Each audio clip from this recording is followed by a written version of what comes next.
Advocate कुमारी माधुरीताई पवार यांच्या हळदी कुंकवाच्या कार्यक्रमाला हजारोंच्या संख्येत महिलांनी लावली उपस्थिती। भाऊजाईनं आईला चांगले वागवलं तर घराचं नंदनवन झाल्याशिवाय राहणार नाही।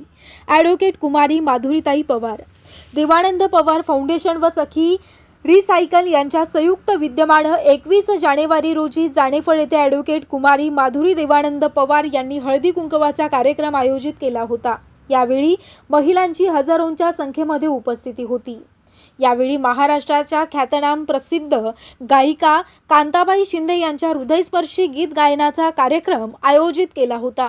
या कार्यक्रमाच्या वेळी बोलताना ॲडव्होकेट कुमारी माधुरी देवानंद पवार म्हणाल्या की गेली 4 वर्षांपासून मी सर्व जाती धर्मातील विधवा महिला व समाजातील सर्व महिला भगिनींसाठी हळदी कुंकवाचा आपुलकीनं भरलेला स्नेह मेळावा आयोजित करत असते।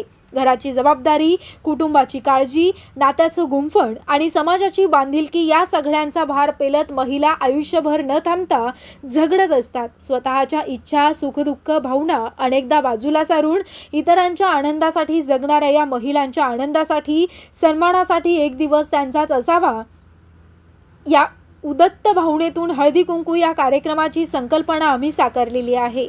घरामध्ये जर वहिनींनी आईला चांगलं वागवलं तर घराचं नंदनवन होऊन घरात नेहमी समाधान राहील, असे भावनिक उद्गार यावेळी माधुरीताईंनी काढले। 2 तास आपल्या भाषणातून महिलांशी संवाद साधला। उपस्थित हजारो महिलांना सुंदर अशा पिशवीमध्ये सुंदर असा पानपुडा भेट दिला आणि या कार्यक्रमाचं प्रास्ताविक तुकाराम चव्हाण यांनी केलं।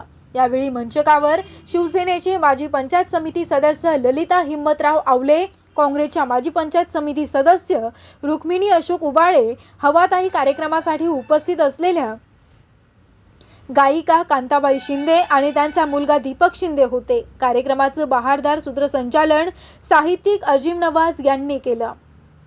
बुलढाणा उन्नती लाईव्ह करिता संपादक गजानन दुतोंडे।